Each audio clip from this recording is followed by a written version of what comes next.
Hello everyone, my name is Jonathan Krawchuk, station manager here at Channel 21, welcoming you to another program in which we take you, the viewer, around our community to let you know about what's going on, and today is no different. Today we have a special guest in studio talking about one special project, and our guest today is Raven Yates.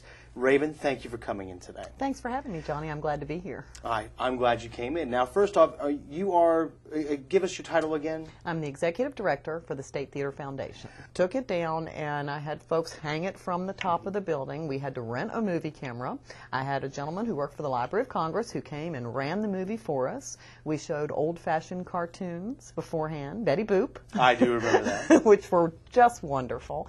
And then the movie, and it was just a great response. And there were numerous people showed up, and they all had a wonderful time, as well as I did. And it was, you could just see it, again, on their faces. They were just having a great time. A real family event. It was. And with the boas and the whatnot, I thought it was just beautiful. Yeah, and as some of the footage shows, you know, there was multiple families there with their children enjoying the movie. And it was, well, and we tried to have a few events beforehand that were very family-oriented. It was completely free to the public. Mm-hmm. We wanted it to be an awareness raiser, not a fundraiser. And we'll be doing events that are free to the public and that have a charge. We've got to do a mix of everything, so mm-hmm. I don't want to leave anybody out. I want this to be a theater that belongs to the community. In the background of this, all of a sudden on one day was able to kind of come together for me, and I could see something happening.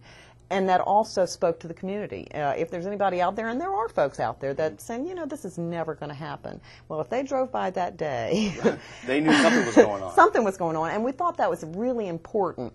We can't start the construction yet. We're still going through the process with the architects. We're soon going to be in the permitting process. And even when construction starts, it's inside. Yes. So we wanted to do something that people could see that proved this is happening.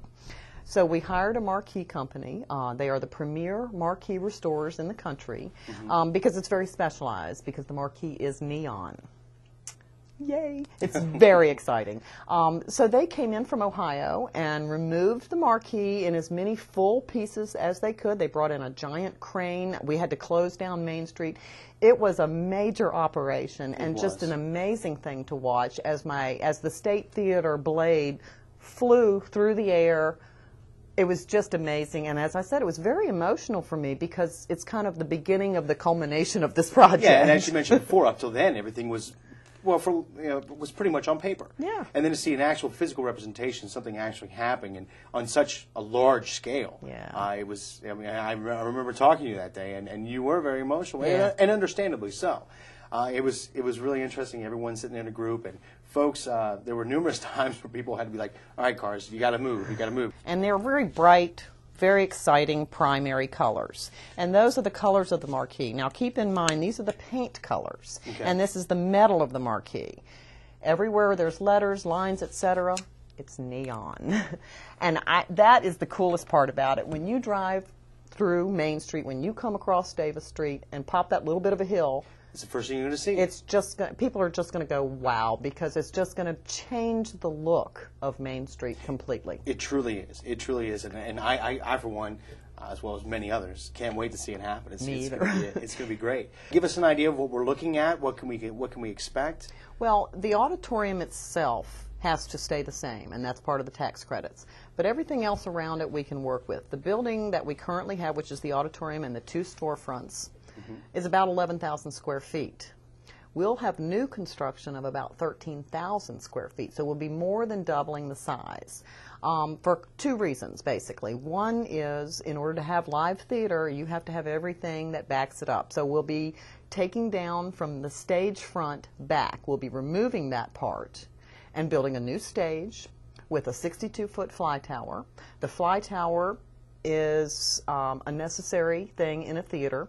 I can fly my movie screen while I have live performances, and you cannot see it from the audience. You can fly props, and it keeps it out of the vision of the audience. So a fly tower is very important. Other than that, we've got 2 15-people chorus dressing rooms, 2 star dressing rooms. We've got a green room. You've got a mechanical room. You've got lighting rooms. So there's all of that in the back of house that's necessary for a live theater. The other thing that's very different in buildings or centers such as that today is lobby space. There was no lobby space originally. It was a hallway, and they wanted you to get in, go to the movie, and then get out. Yeah, as you come in, it's just the lobby with Exactly. the doors, It's a with hallway, the code room basically. and the ticket room. Yeah. Today, we're much more interested in having places for crowds to gather.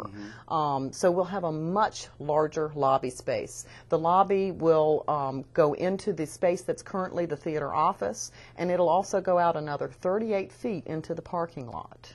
Really? Yes. So there's a huge lobby space area.